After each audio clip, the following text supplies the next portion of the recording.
never slow up, no I don't take shit. I got no love for the fakeness. If you wanna play tough and wanna hate this, I'll always show up.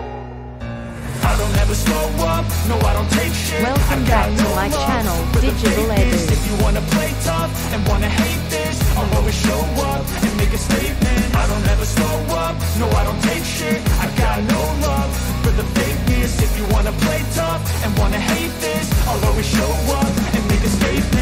Everything I do so instinctive and so passionate. Every word I move so descriptive like an adjective. I got a vendetta against people who Assalamualaikum warahmatullahi wabarakatuh. Salam sejahtera untuk kita semuanya. Terima kasih Bapak Ibu masih setia menonton Digital Edu.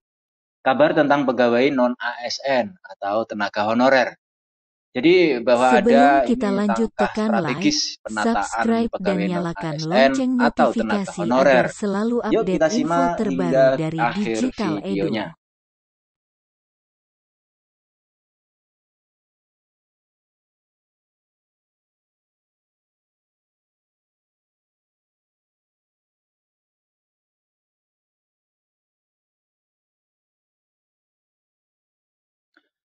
Menteri Pan-RB mengeluarkan surat edaran nomor B-165-M.SM.02.03 perihal status kepegawaian di lingkungan instansi pemerintah pusat dan pemerintah daerah yang mewajibkan status kepegawaian di instansi pemerintah terdiri dari dua jenis kepegawaian, yaitu PNS dan P3K. Kebutuhan untuk tenaga lain seperti pengemudi, tenaga kebersihan, dan juga satuan pengamanan dapat dilakukan melalui outsourcing oleh pihak ketiga. Pemberlakuan tersebut dimulai tanggal 28 November 2023, yaitu 5 tahun setelah diundangkannya PP nomor 49 tahun 2018 tentang manajemen P3K. Dalam surat edaran tersebut, pejabat pembina kepegawaian diminta untuk menyusun langkah strategis penataan pegawai non-ASN atau tenaga honorer sebelum batas waktu tersebut. Berikut ini perihal kebijakan penataan pegawai non-ASN. Komitmen pemerintah untuk menata pegawai non-ASN atau tenaga honorer telah dilaksanakan sejak tahun 2005 melalui berbagai kebijakan. Antara lain PP nomor 48 tahun 2005 tentang pengangkatan tenaga honorer menjadi calon pegawai negeri sipil, yang kemudian diubah dengan PP nomor 43 tahun 2007 dan terakhir diubah dengan PP nomor 56 tahun 2012. Kemudian setelah itu pada tahun 2014 terbit Undang-Undang nomor 5 tahun 2014 tentang aparatur sipil negara beserta aturan turunannya, diantaranya PP nomor 11 tahun 2017 tentang manajemen PNS yang kemudian diubah lagi dengan PP nomor 17 tahun 2020 dan juga PP nomor 49 tahun 2018 tentang manajemen P3K. Pada tahun 2005 hingga 2014, pemerintah telah mengangkat tenaga honorer kategori 1 atau THK 1 sebanyak 860.220 dan THK 2 sebanyak 209.872. Sehingga total honorer yang telah diangkat sebanyak 1.070.092. Dalam kurun waktu yang sama, pemerintah hanya mengangkat 775.884 PNS dari pelamar umum. Kemudian dalam PP nomor 56 tahun 2012 tentang pengangkatan tenaga honorer menjadi CPNS, tertulis bahwa THK 2 diberikan kesempatan untuk seleksi 1 kali. Hasilnya dari 648.462 THK 2 yang ada di database tahun 2012 terdapat 209.872 THK 2 yang lulus seleksi CPNS. Pada tahun 2018 hingga 2020, sebanyak 438.590 THK 2 mengikuti seleksi CPNS dan CP3K.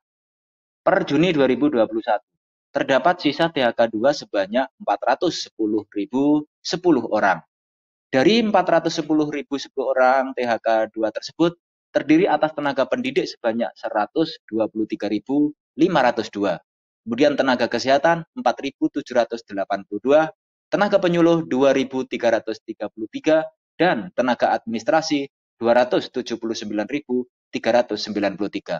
Pada seleksi CPNS dan CP3K 2021, terdapat 51.492 THK2 yang mengikuti seleksi.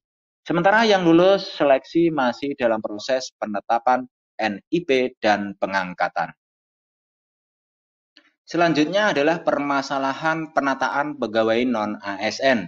Kondisi di lapangan menunjukkan cukup banyak nomenklatur jenis pegawai di instansi pemerintah selain PNS dan P3K, seperti tenaga honorer, tenaga ahli, pegawai pemerintah non-pegawai negeri atau PPNPN, pegawai kontrak, pegawai tidak tetap, tenaga pendamping, sukarelawan, dan sebagainya.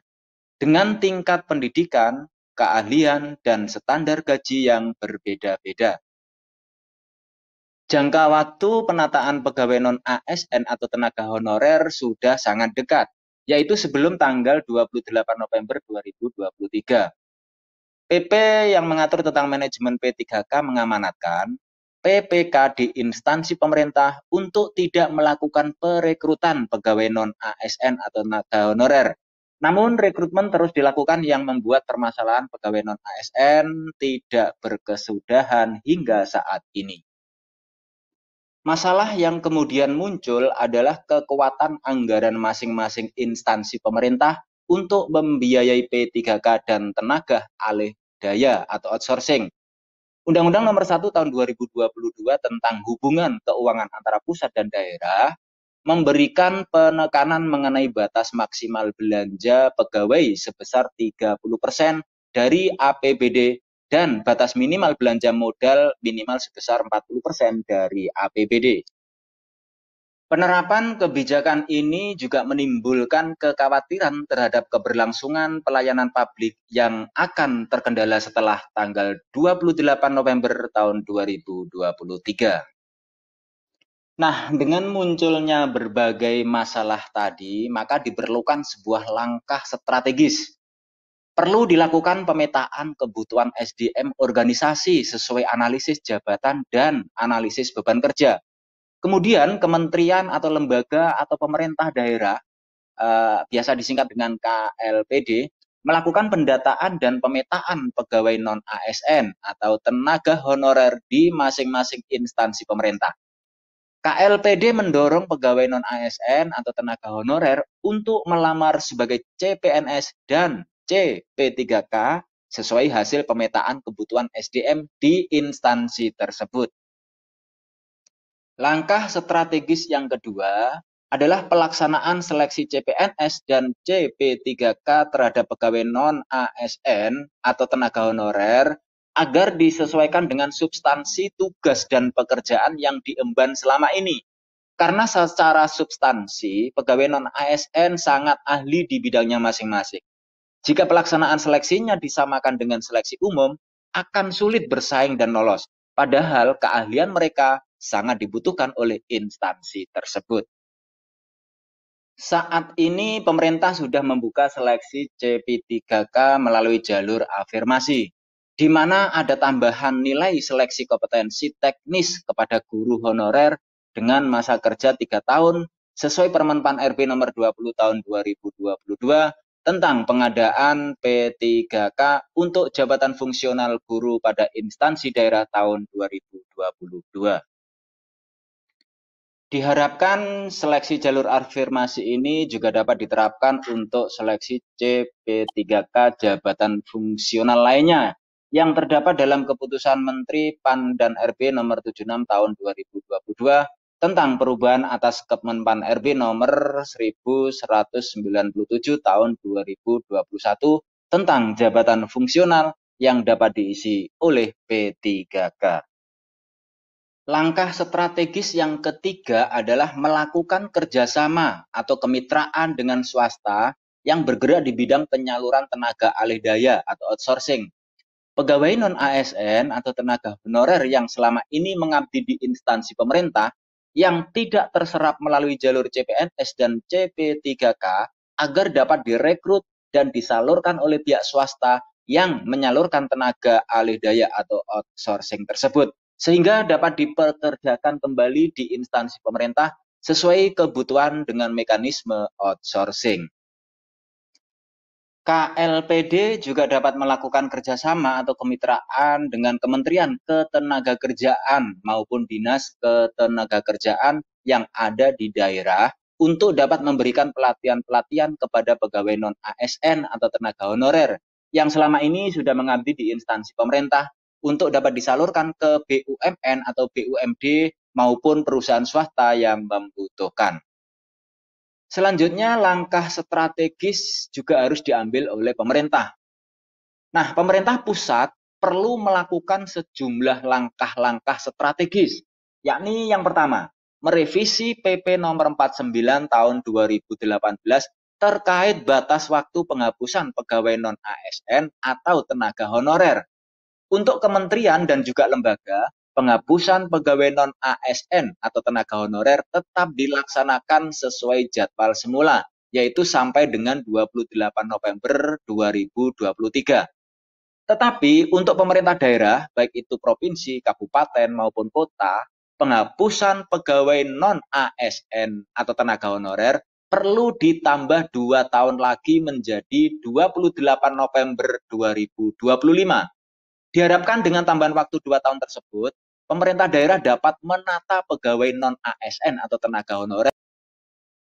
Kemudian yang kedua, pemerintah menyiapkan tambahan alokasi anggaran untuk pengadaan CP3K pada instansi pemerintah dengan memanfaatkan masa transisi 5 tahun untuk melakukan penyesuaian besaran persentase belanja terhadap APBD sesuai dengan Undang-Undang Nomor 1 Tahun 2022 tentang hubungan keuangan antara pusat dan daerah.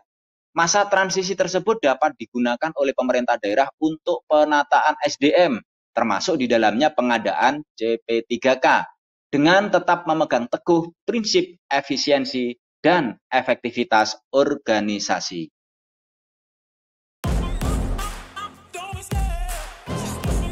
Demikian kabar hari ini. Baiklah Bapak Ibu, semoga informasi ini bermanfaat dan memberikan tambahan wawasan. Terima kasih Bapak Ibu sudah menonton Digital Edu. Dan jangan lupa subscribe, like, comment, and share. Serta nyalakan lonceng notifikasi agar selalu update info-info terbaru dari Digital Edu. Semoga Bapak Ibu diberi kemudahan dan kelancaran dalam segala urusan. Diberikan kesehatan, diberikan rezeki yang berkah, dan juga panjang umur. Saya mewakili Digital Edu mohon undur diri. Sampai jumpa pada video selanjutnya. Sekian. Wassalamualaikum warahmatullahi wabarakatuh.